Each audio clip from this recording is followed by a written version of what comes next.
Mesdames et messieurs, bonjour et bienvenue sur You Midi. Nous vous prions de vous installer confortablement devant votre média panafricain. Et bien sûr, nous honorons à la coutume avec l'actualité, d'abord en langue anglaise. C'est avec vous, Ndix. Good day. Warm greetings, Alundu. Warm greetings, televiewers of You Media Africa. It was a pleasure to be in your company. To kickstart the first segment of this bilingual news, we make a stop in South Africa, where the South African President Cyril Ramaphosa has fired back at fresh tariff threats from U.S. President Donald Trump, warning that power must not override principles. Speaking in Brazil, President Ramaphosa defended BRICS as a force for global cooperation, urged reforms to outdated world institutions, and expressed hope of a breakthrough in tense U.S.-South Africa trade talks.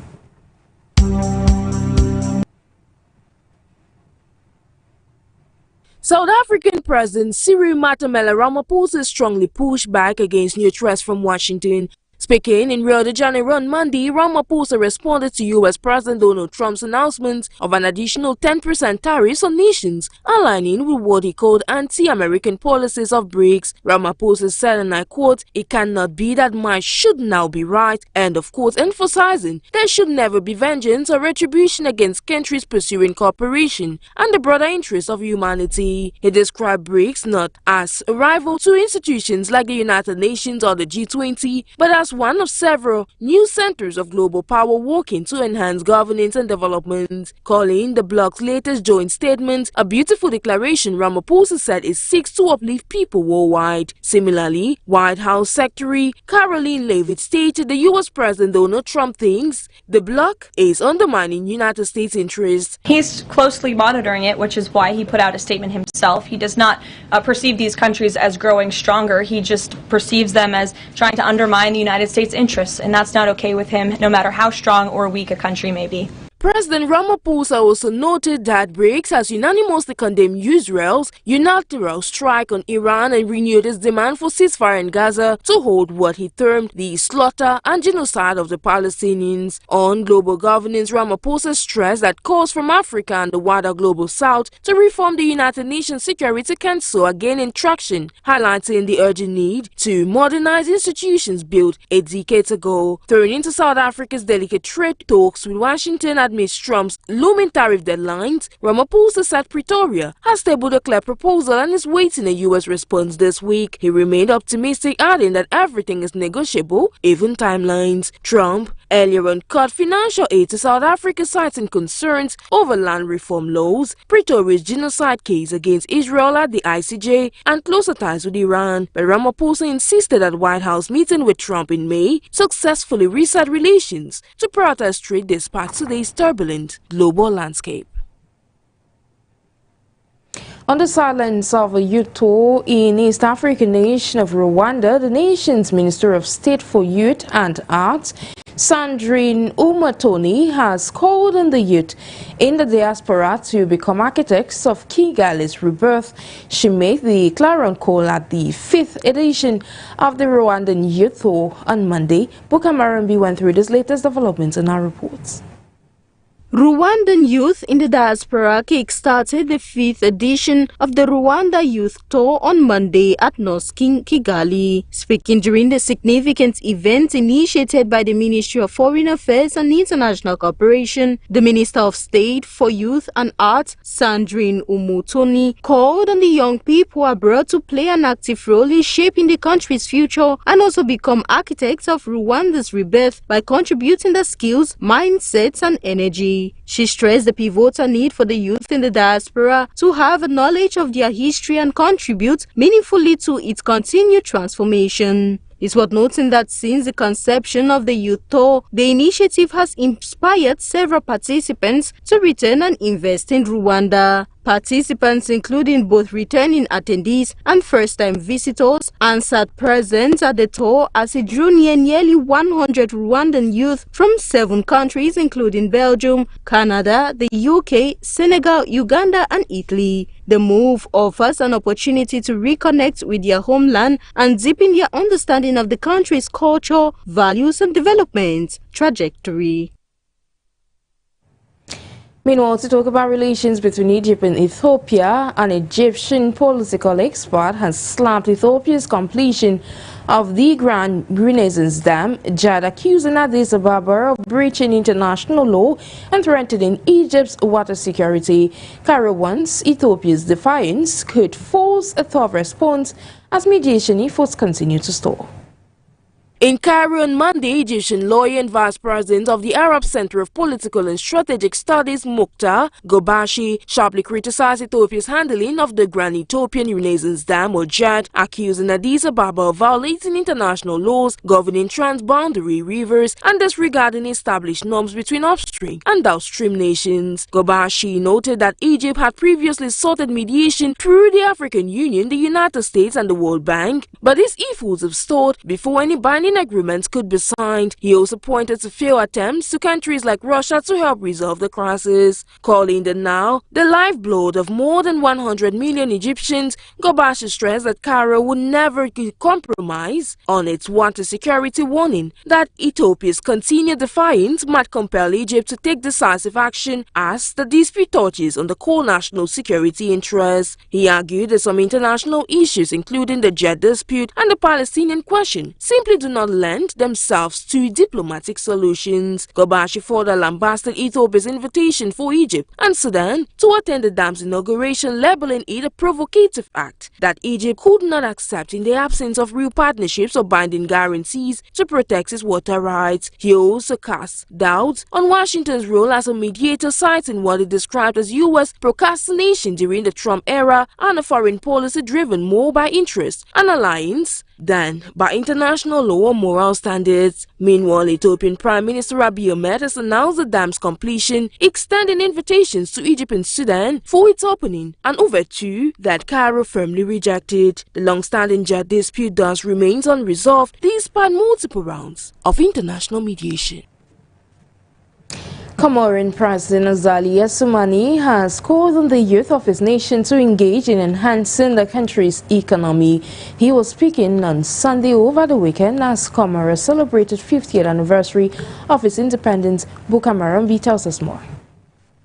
Celebrating 50 years of independence from France on Sunday, Comorian President Azali Assoumani called on the youth to participate in the country's economy through digital transformation. While noting that the anti-colonial heroes merit respect, the leadership revealed that advancements made over the past 50 years since gaining independence have elevated the nation to a more favorable historical position, underlining that encouraging outcomes have been observed in the sectors of education, health, income, tourism, and infrastructure. The president, who held the position of chairman of the African Union for the duration of 1 year, 2023 to 2024, stated that Comoros has been fulfilling its role in promoting peace, security, and unity across Africa. He called on the diaspora to seize the favorable opportunities available in the country, encouraging them to invest in their homeland to foster economic growth, which is a pressing concern for Comoros. The grand ceremony drew near leaders and dignitaries from various countries including Ethiopia, Tanzania, Mauritius, as well as representatives from Senegal, Madagascar, Morocco, the United Arab Emirates, France, among others.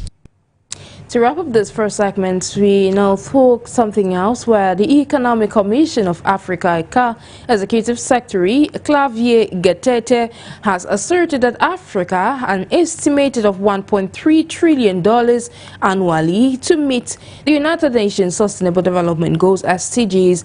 He made the assertion at the 4th International Conference on Financing for Development FFD4 in Seville, Spain recently.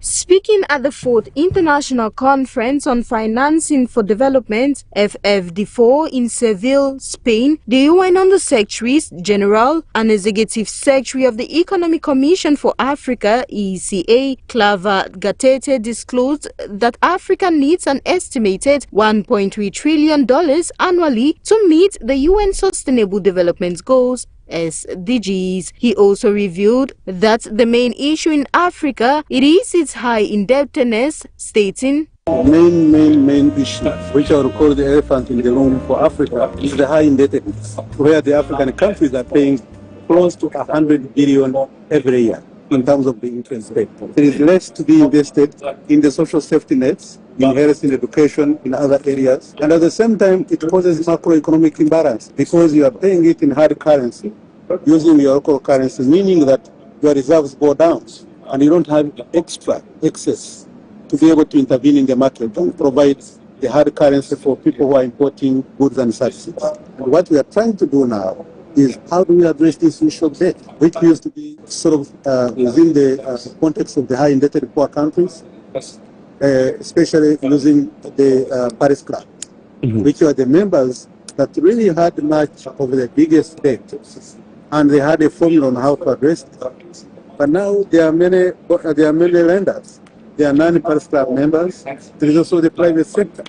Now, who brings everybody together to make sure that we can address these issues? The UNECA chief, however, highlighted that only 2 African countries are rated investment grade despite a pipeline of viable projects across energy, transport, agriculture and digital infrastructure. We must develop and mainstream indicators that capture vulnerability, resilience and inequality so that eligibility is based on needs, not just numbers, he said, stressing that Africa does not lack investment projects, it lacks capital. To monitor implementation, Gatete proposed the creation of an integrated FFD follow-up system with regional observatories and country-level coordination units. The Seville outcome document acknowledges the need for a more inclusive financial architecture.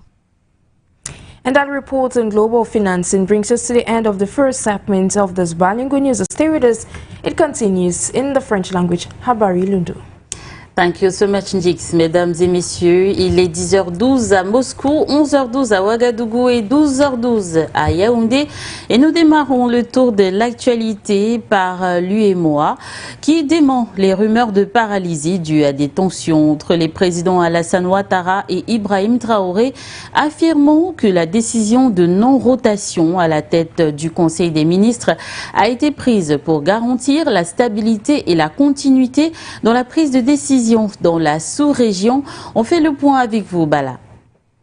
L'Union économique et monétaire ouest-africaine, on a abrégé l'UEMOA, a catégoriquement démenti les informations selon lesquelles l'organisation serait paralysée par des tensions entre les présidents Alassane Ouattara et Ibrahim Traoré du Burkina Faso. Contrairement à ce qui a été rapporté par certains médias français, les sources proches du dossier affirment que la décision de non-rotation à la tête du Conseil des ministres de l'UEMOA a été prise par les chefs d'État membres de l'organisation lors d'une réunion à huis clos tenue récemment. Cette décision a été motivée par la situation actuelle dans la sous-région qui nécessite d'ailleurs une stabilité et une continuité dans la prise de décision.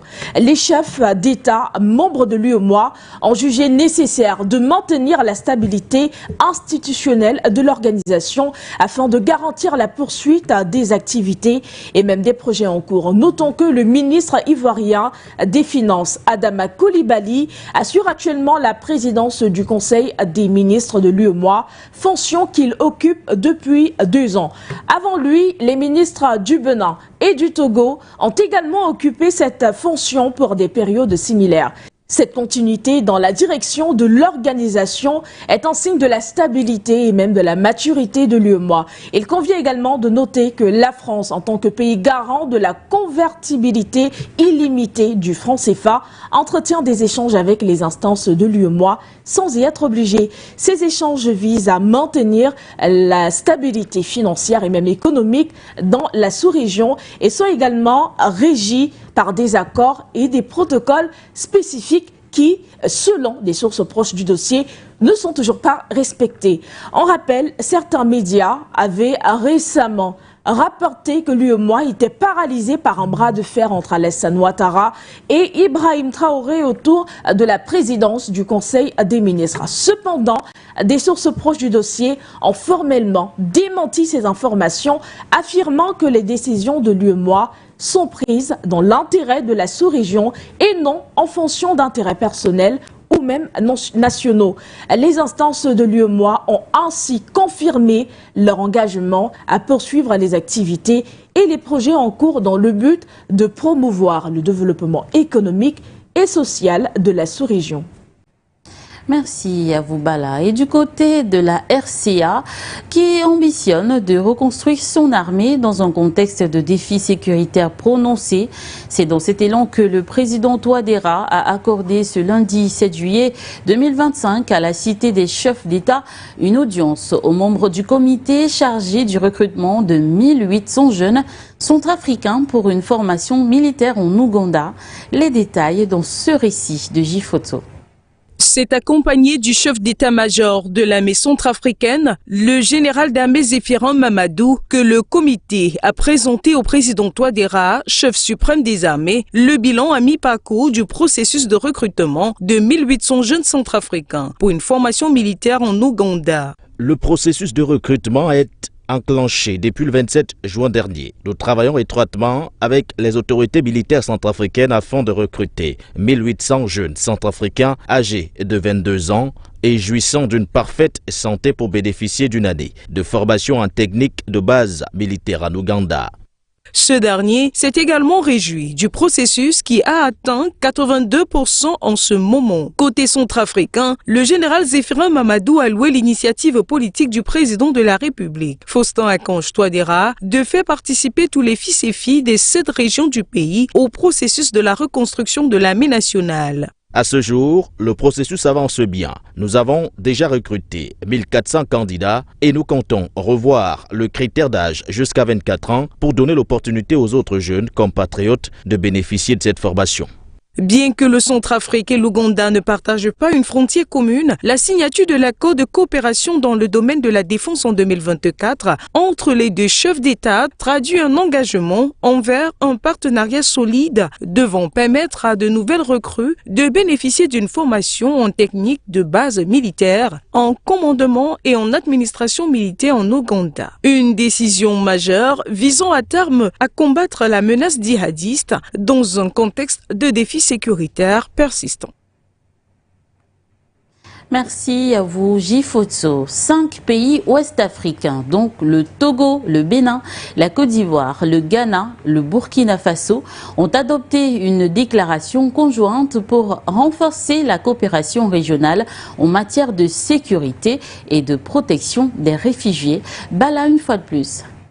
Le Togo, le Bénin, la Côte d'Ivoire et le Ghana et le Burkina Faso ont adopté une déclaration conjointe sur la sécurité nationale et la protection des réfugiés connue sous le nom de déclaration de Lomé. Cette déclaration vise à concilier la sécurité et les droits des réfugiés dans le golfe de Guinée, une région qui a été confrontée à des défis sécuritaires et humanitaires croissants ces dernières années. La déclaration de Lomé a été adoptée et signée le 4 juillet 2025 à Lomé par les ministres en charge de la sécurité des États participants. Cette réunion ministérielle a été organisée par le gouvernement togolais en collaboration avec le Haut Commissariat des Nations Unies pour les réfugiés qui a apporté son expertise et son soutien technique pour la préparation de cette initiative. L'initiative lancée en mars 2024 avec le soutien du HCR répond aux défis croissants auxquels sont confrontés les États de la région, notamment la détérioration du contexte sécuritaire et humanitaire au Sahel, les afflux de population et les risques de déstabilisation de leur territoire. Les pays signataires ont reconnu l'importance de travailler ensemble pour relever les défis communs et promouvoir la stabilité et la sécurité dans la région. La déclaration de Lomé est un pas important vers la coopération régionale renforcée en matière de sécurité et de protection des réfugiés. Les objectifs de la déclaration de Lomé sont clairs: promouvoir la stabilité et la sécurité dans la région, protéger les droits des réfugiés et des personnes déplacées et renforcer la coopération régionale en matière de sécurité et de protection des réfugiés. Les pays signataires ont démontré leur engagement à travailler ensemble pour relever des défis communs et promouvoir la stabilité et la sécurité dans la région.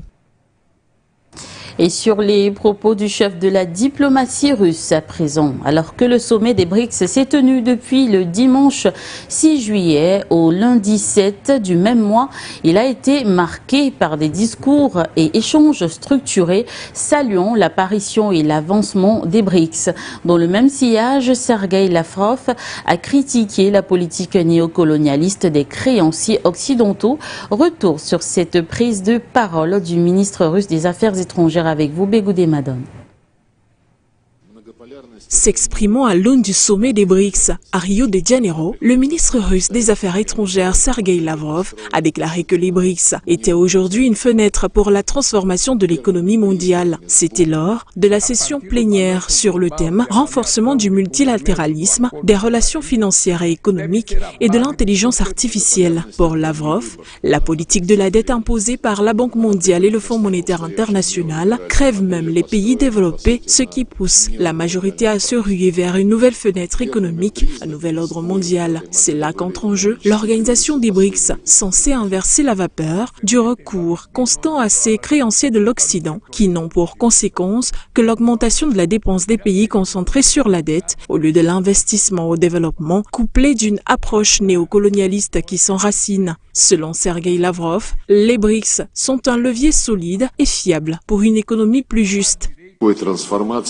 Les BRICS sont le moteur de cette transformation et visent à créer une architecture économique mondiale plus stable, fondée sur les principes d'universalité, de transparence, de non-discrimination en garantissant un accès équitable aux opportunités et aux outils disponibles. Il est crucial de réformer les institutions de Bretton Woods qui devraient refléter la réalité de l'économie mondiale. La Russie envisage l'établissement d'une plateforme d'investissement dans les BRICS. Celui-ci inclut la nouvelle banque de développement, NDB en abrégé. Le but final, aussi autour d'une institution de développement qui pourra prioriser les besoins des actionnaires sans être influencé par des forces extérieures, Brésil, Russie, Inde, Chine, Afrique du Sud, Égypte, Éthiopie, Iran, Arabie Saoudite et les Émirats Arabes Unis, suivi de l'Indonésie, semble aujourd'hui être le moteur de développement et de structuration économique de demain. Merci Bégoudé Madone. Et toujours sur le sommet des BRICS 2025 avec cette fois une emphase sur le développement. Il a également été l'occasion de rappeler les principales missions du bloc relatives au développement économique des pays membres. Cette année, l'organisation prouve de nouveau qu'elle a beaucoup à offrir, non seulement à ses membres, mais aussi au reste du monde. Les détails avec nos correspondants. Les BRICS visent avant tout à développer un dialogue ouvert et une coopération économique. Les interactions se concentrent principalement sur ce secteur. Des progrès significatifs dans le domaine de l'économie des pays membres de l'organisation ont déjà été atteints cette année. De plus, l'une des tâches clés des BRICS est de donner aux pays en développement la possibilité de faire entendre leur voix sur la scène internationale. Le réajustement des quotas devrait refléter le poids relatif des pays membres dans l'économie mondiale, tout en protégeant les quotas des pays les plus pauvres. Le réajustement des quotas ne devrait pas se faire au détriment des pays en voie de développement et devrait se traduire par une augmentation des quotes-parts des économies émergentes et en développement. Les pays des BRICS appellent à la mise en œuvre de plusieurs réformes, notamment la création au sein du FMI d'une formule de quotas simple, équilibrée et transparente, pondérée par la production économique et le pouvoir d'achat. De plus, la réforme toucherait au domaine de la gouvernance. Avec tout le respect dû à la procédure de sélection basée sur le mérite, la représentation régionale au sein de la direction du FMI doit être renforcée pour surmonter l'accord informel de l'après-guerre qui n'est pas adapté à l'ordre mondial actuel. Ont également été préparés des changements dans le domaine du commerce intra-BRICS. Ainsi, selon la déclaration du ministre russe des Finances, Anton Silvanov, les membres soutiennent l'idée de la création d'un mécanisme de garantie d'investissement et de paiement numérique transfrontalier.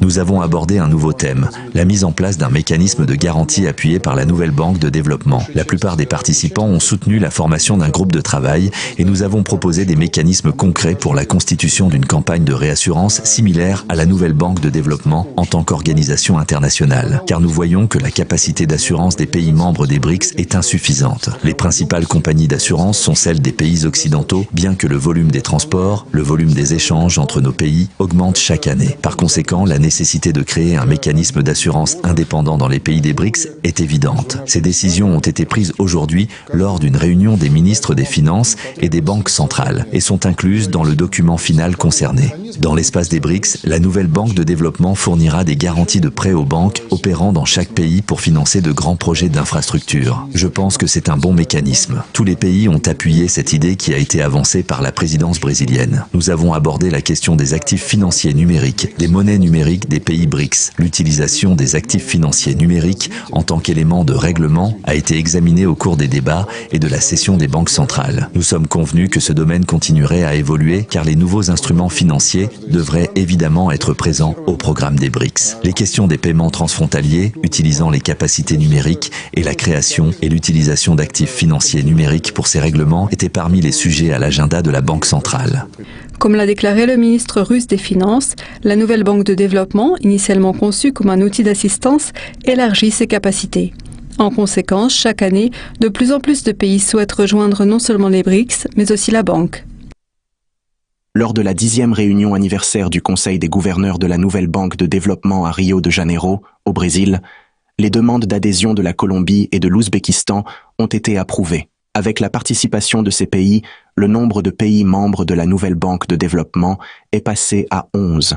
La banque comptait déjà parmi ses États membres le Brésil, la Russie, l'Inde, la Chine, l'Afrique du Sud, le Bangladesh, les Émirats arabes unis, l'Égypte et l'Algérie. Les participants sont également convenus que la prochaine réunion annuelle, en 2026, aura lieu en Russie. Les BRICS l'ont déjà prouvé à plusieurs reprises, ils visent à établir un commerce libre et équitable, contrairement aux tentatives d'organisations occidentales d'isoler les pays qu'elles jugent indésirables. Nos remerciements à nos correspondants, mais c'est également la fin de cette édition de For You Midi. Mesdames, Messieurs, c'est toujours un plaisir de vous confier l'actualité africaine et internationale. À très vite pour les prochaines éditions sur votre chaîne d'information en continu. It was an honor to be in your company, ladies and gentlemen. Thank you for always trusting For You Media Africa, and do have a great day in company of our numerous programs.